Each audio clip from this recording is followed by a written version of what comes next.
Wenatchee is gorgeous in the spring with its lush green rolling hills, abundant wildflowers everywhere, and the views of the Columbia River. The local food scene offers an abundant selection of authentic international cuisines featuring the unique farm-fresh ingredients of the region. Wenatchee is also home to award-winning wines, handcrafted hard ciders, and a talented handful of local brewers producing fine craft beers. Visit Wenatchee, the heart of Washington State. Spend less time in the laundry room and more time doing the things you love. Introducing the Samsung Smart Top Load Laundry Pair, now available at Lowe's. The washer's large capacity means you can fit more in every load. Plus, its super speed setting washes a full load in only 28 minutes. Shop the smart washer that will streamline laundry day, backed by Lowe's Price Promise. Based on using super speed on a normal cycle with an 8-pound load. Terms apply. See Lowe's.com/price promise for details. U.S. only. Hey, this is BJ. Thanks for listening to our show's podcast. If you're a fan of all things geeky, you should check out my other podcast, BJ Shea's Geek Nation. We have new episodes every day, and you can check it out at bjgeeknation.com. Your driver's license is important so you can get back and forth to work, get your kids to school, and back and forth to daycare. If your license has been suspended because you can't pay your tickets, you can't do any of those things. Let's talk about Chapter 13 bankruptcy. You may have heard the tickets cannot be discharged, but they can be dealt with in a Chapter 13 case. Why not come in for a free consultation? The chapter you choose will make all the difference to your getting back, legally, on the road. Let's design a plan to pay off your tickets and restore your license immediately. I'm attorney Travis Gagne. Please contact me today at choosetherightchapter.com. That's choosetherightchapter.com. 99.9 KISW, the Rock of Seattle. BJ, all day today is Seattle Rock Day. We're celebrating the music of the Pacific Northwest, and I'm very excited to have our next guest on, as he's been a big part of the Seattle music scene, as a great Seattle music journalist, also a New York Times best-selling author. Please welcome to the show, Charles Cross. Charles, Good to have you, man. Good to have you back. Yeah, thanks so much.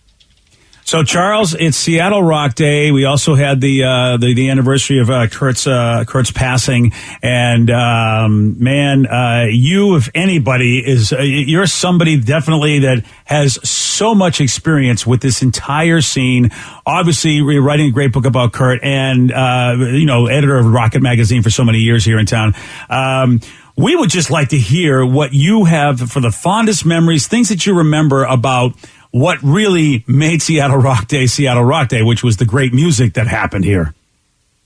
Oh, yeah. And some of the acts you've been playing in the few minutes that I've been awake, Mother Love Bone, the Presidents of the United States. I mean, the list of bands in Seattle that are great and put out incredible records do not begin and end with Nirvana and Pearl Jam. And there's so many great bands that put on, incredible shows in clubs and went on to national success.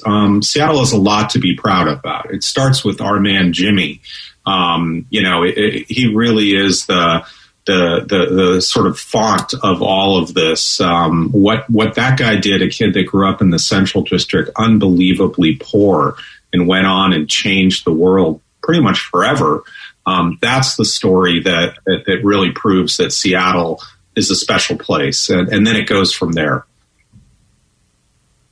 And we're talking to Charles Cross. By the way, go to charlescross.com. You're going to see all of the great books that he's done, and really a lot of great stuff about some people like Jimmy and all the other great musicians that have been here in the Pacific Northwest. And Charles, earlier we were talking to Bruce Fairweather from Mother Love Bone, and he was sharing a great story about, at first they were playing shows just in front of their friends, 30, 40 people, and then they played a show at the OK Hotel where there was about 400 people there, and they were all looking at each other like, who are all these people and what is going on?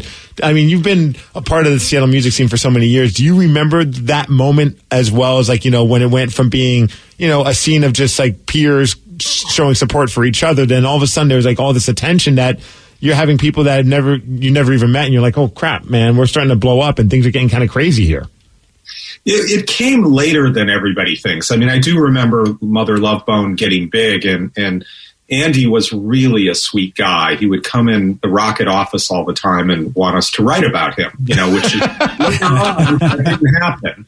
You guys have had people for in station things, but most bands did not show up at your door and knock. Well, that's what happened in the late 80s because it was so hard to get attention and bands were trying to break through. And he was a great self-promoter as well. But it really didn't happen when Mother Love Bone broke. They were one of the first to get a national label deal. They put a great record out and they started drawing people. But everything kind of broke a little later than people remember. It really started to happen in late 90. And then, of course, in 91, September 23rd is September 24th, the date that Nevermind is officially released. And it was like, that was the sea change. Nirvana plays at the Paramount on October 31st, 1991. It was not sold out. Wow. That's the one, little fact that people, I think, forget. You could have walked up and gotten, it was full, but it wasn't completely sold out. Obviously, that changed 24 hours later or 5 minutes later. I think you guys sponsored that show, that infamous Nirvana. That was with Mudhoney and Bikini Kill, right? Exactly, yeah. Halloween show. But that just proves to you, everyone thinks it went crazy right away, and it didn't. But October, November, by 92, things were crazy. I mean, my crazy story on 92 is I'm traveling around the country. I'm in St. Louis. I see a poster on a pole for a band, and giant letters. It said "From Seattle," bigger than the band's name. And wow. I'm looking at the band, and I'm the editor of The Rocket. I've never heard of this band. But that shows you how things changed. By mid 92, Seattle became a name itself that meant something to the music world. And we heard we're talking about Charles Cross, and when we were talking with Bruce, he shared a story of Kim from Soundgarden coming over and saying, "Hey, you got to listen to the new Nirvana record," which was Nevermind at the time. And Bruce had a funny story of just being like, I thought it was great, but I didn't think it was going to blow up the way that it did. For you, when you first heard that, what was your initial take? Because, you wrote such a great book about Nirvana and had such great experiences with the band. What was your take when you first heard Nevermind? Did you think it was going to become this 10 million copy selling record that it eventually became? No one did. If anyone ever says that they thought that, at all, they're lying. I thought it was going to sell 100,000. And I went to Nirvana's record release party, which was held at a little club that's getting ripped down now. They're called the Rebar, not far from where your old offices are. Yeah, that's sad, actually. That's getting ripped down. I did have an interaction with Kurt there. It was Kurt and the guys from Sub Pop. And I said to them, I'm the editor of the local magazine. I said, I think you guys are going to sell 100,000 copies with this. And Kurt's eyebrow lifted up. And the look on his face was like aghast. Like, are you effing kidding me? We're not going to sell 100,000 of this. And Geffen only made 40,000 pressing. I mean, the whole idea, there are people at the label who say they knew it was going to be a hit. They only made 40,000. They ran out. And no one knew it was going to be that big. I thought it was going to be great. I knew that. But the idea that Nirvana were going to be the biggest band in the world and Pearl Jam would follow them, not a single person in Seattle, including the members of the bands, that thought that was going to happen. And sometimes they look back and say, yeah, we knew we had a hit with blah, blah. No one knew it was going to happen like that. So, Charles, you, of course, writing so much about it, and we're talking to Charles Cross. Give him a tweet anytime you want, at Charles Cross. Charles, so Bruce was like, I guess he said he started noticing there were just other, like, young kids, just young people. He was just like, these are not the people that are our friends. Who are these young kids showing up? And obviously glam rock was still doing what it was doing, the Poisons of the world. And, upon reflection, what was it that made that album be such a hit? Was it speaking to people that just weren't being spoken to before, but nobody knew that? Yeah, I mean, music had touched those elements. Nirvana's Nevermind combined punk and pop. And you guys were playing the heck out of AC/DC, but nobody was mixing the Dead Kennedys in with that. And Nirvana combined both those elements into one thing.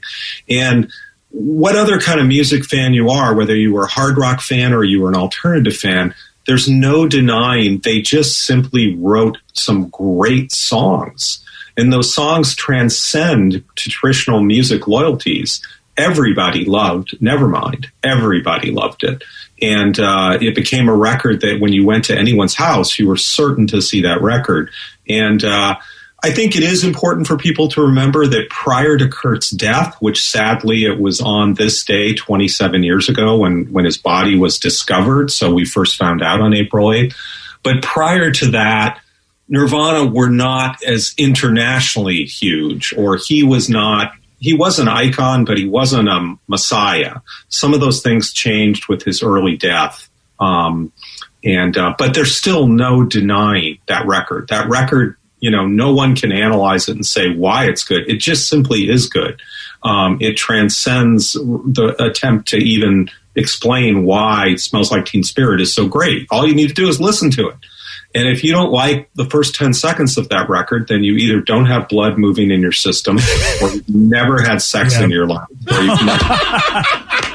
you've never been frustrated, I do like that record, but you have described me to a T. Exactly. Charles, was there a band that you felt that you was shocked that, like you said, everybody had no idea that Nirvana or Pearl Jam were going to break big, but then when things started going, you heard some of the great bands in the Northwest. Was there a band that you were surprised that never did get past like being a local great band and didn't become a big, huge band in the eyes of like the nation or the world? Oh, absolutely. And it would start. I would give you 20, but it would start with the Fastbacks. It was Kim Warnick and the Fastbacks' birthday yesterday. The Fastbacks, were just ahead of their time, but they wrote some great pop songs. If the President of the United States could have scored a hit with Peaches, which they should have, it's a great song. Fastback should have had a hit.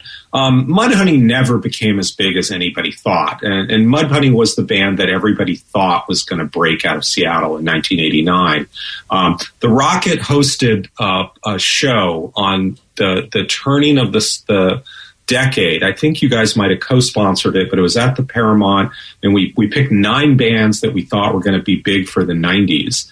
And the only band that came that really blew out was Alice in Chains. And I remember, introducing Lane and bringing them out. And that's the one band we were right on. Love Battery, the Posies, the Gits, Hammerbox, these other bands I thought were going to be bigger than they ended up being. Well, Charles, I'll tell you, man, you have really done a lot to contribute to the legacy of what happened as you've chronicled just some of the cool stuff that's happened, plus really good explanations as to why things were the way they were. And if you want to check out Charles's work, go to charlescross.com. Like Steve said, he's got 3 New York Times bestsellers, 9 books that you can check out with, and a lot of them really covering great music that came out of the Pacific Northwest and out of this area.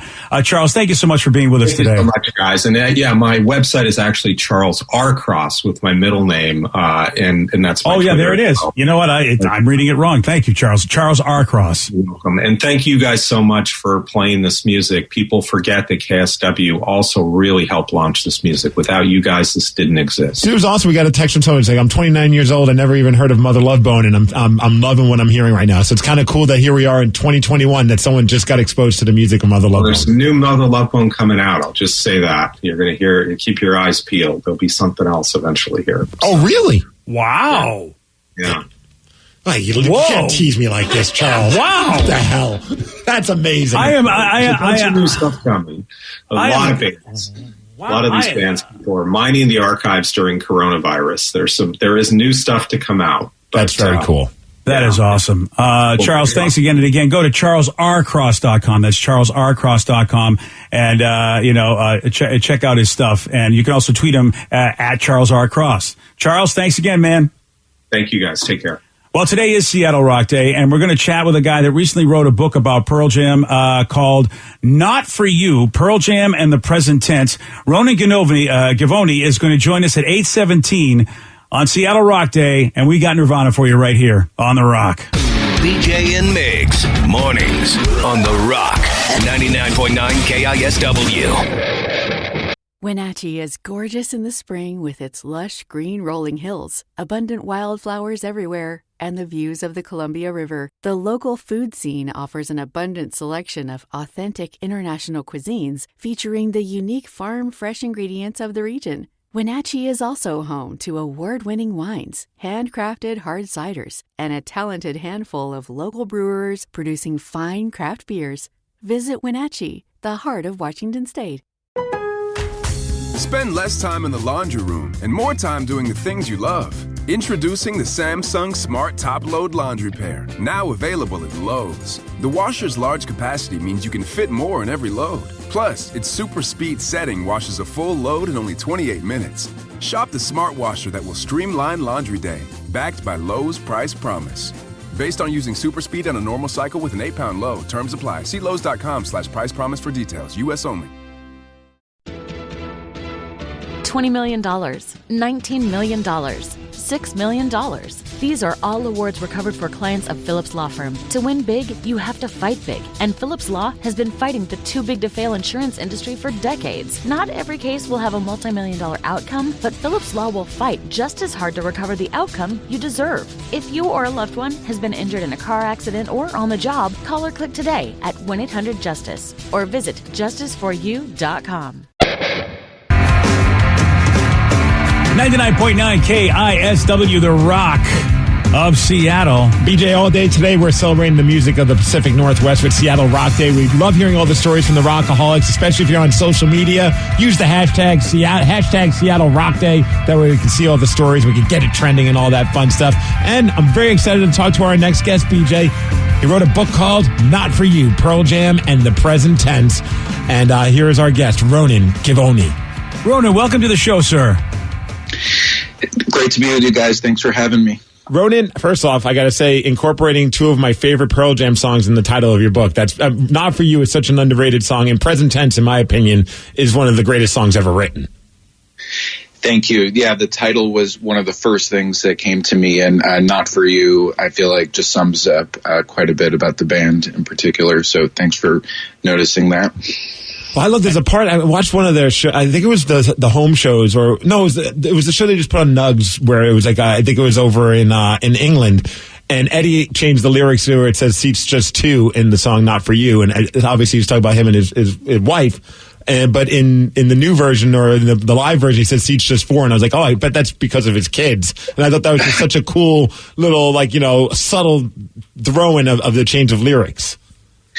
Yeah, that's a song and a lyric that has definitely evolved. And, it started out, being kind of this sort of, exclusionary thing, Pearl Jam kind of at their most, self-loathing. And then as I think they came to terms with their fame and came to terms with their audience, it just opened up and became kind of a much more generous, inclusionary song. And we're talking to Ronan Givony. The book is Not For You, Pearl Jam in the Present Tense. It is a great book. You go search that out. Also, you can tweet him at PJ Not For You, and all the information will be there. Ronan, it is, of course, Seattle Rock Day, and we're talking about all the great memories. And I'm wondering about you. What is your earliest memory of Pearl Jam or the Seattle scene in general that you have?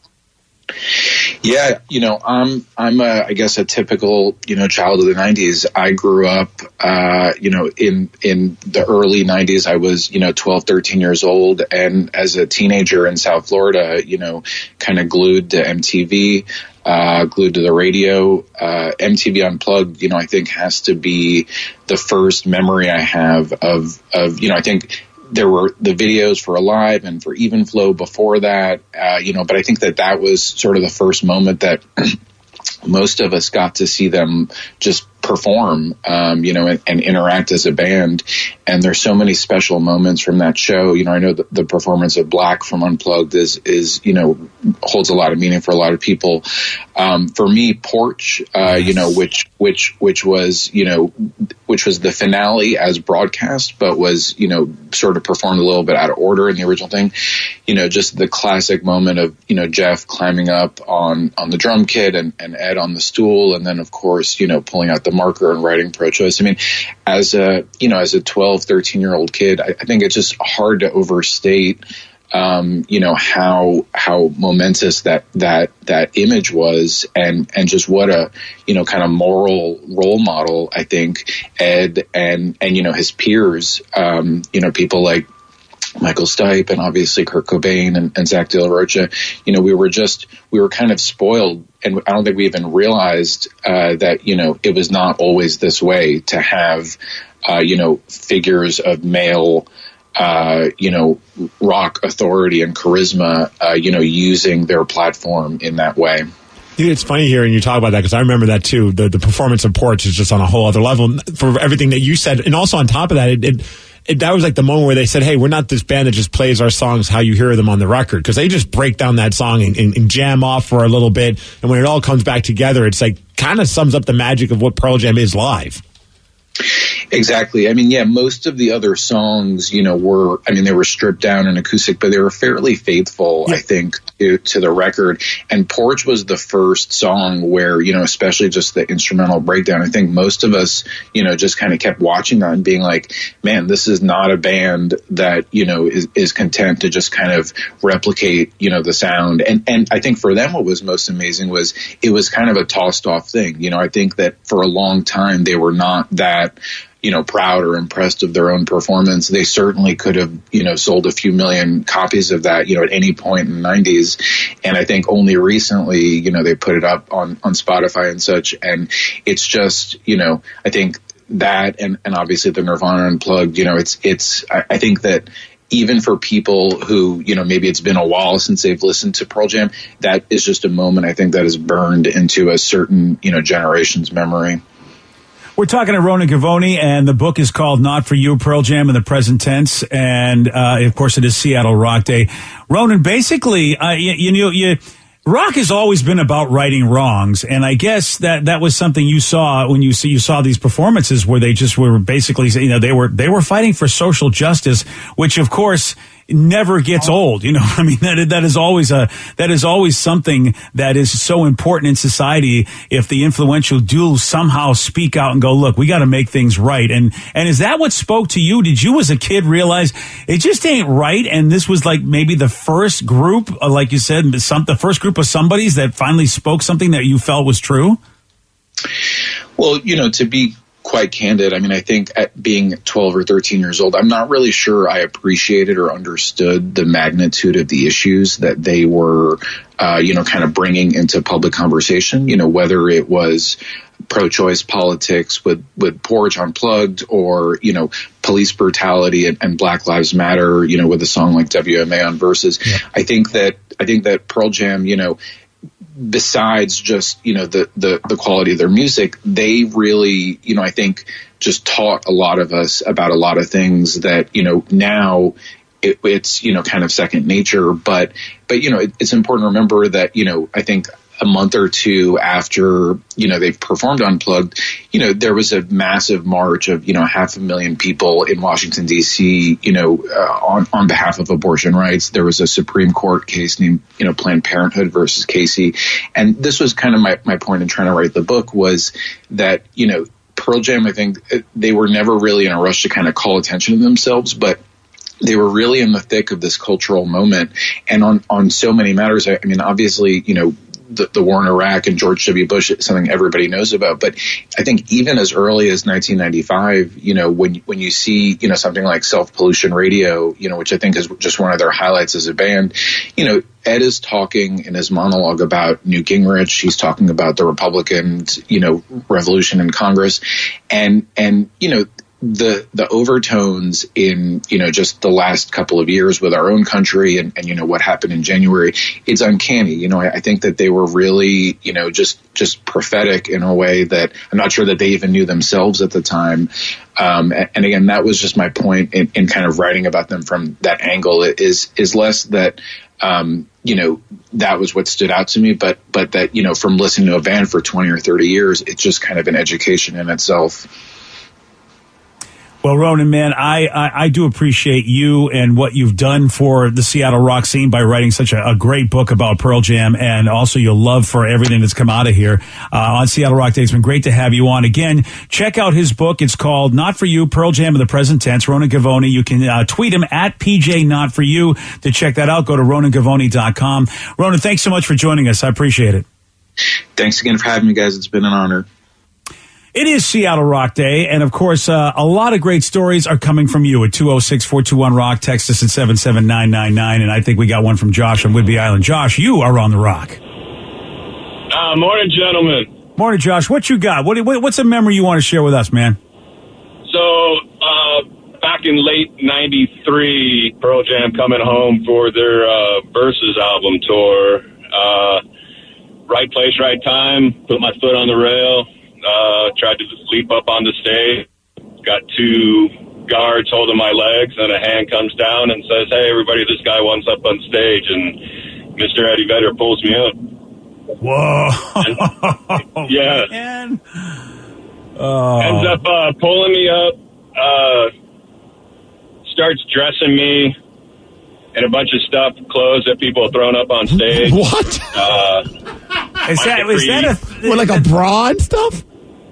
No, like a TJ Maxx button-up shirt, a hat, put a sweatshirt around my waist.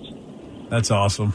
Mike McCready labeled me the grunge guy, and then gave me a pull off his bottle of wine, which I was thirsty as all get out, so I took a big, long pull off of it and handed it to him. He looked at me, kind of shrugged, took a drink, told me to give him the best stage dive I could, and then I looked down, I was like, what about my shoe? I'm missing a shoe.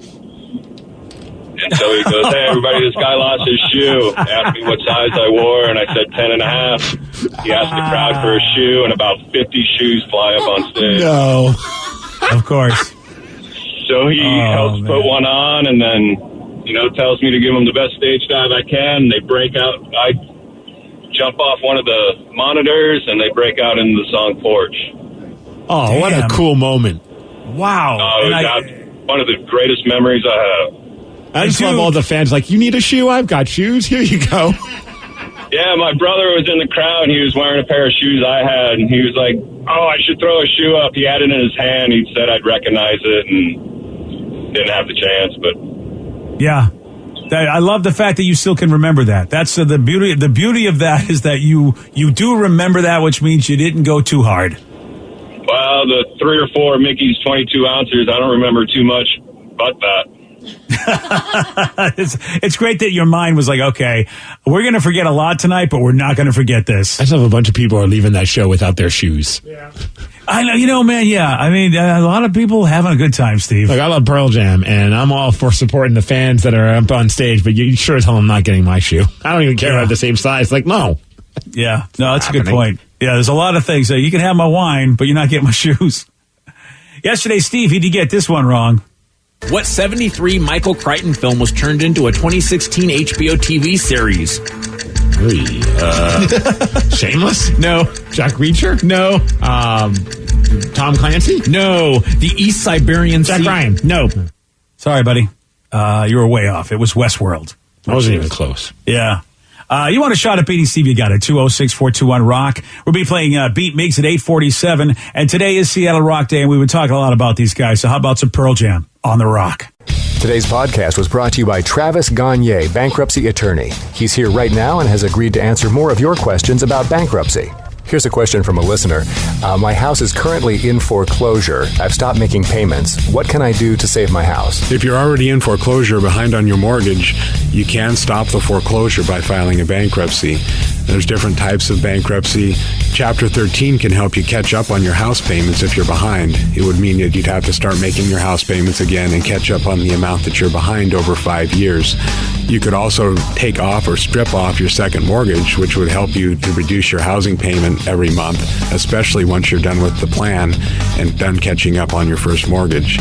We could also try to buy you some time by filing a Chapter 13 case. Filing a Chapter 13 would definitely stop your foreclosure. Thanks, Travis. If you have more questions about bankruptcy, you can reach out to Travis anytime at choosetherightchapter.com. That's choosetherightchapter.com. And thanks for listening.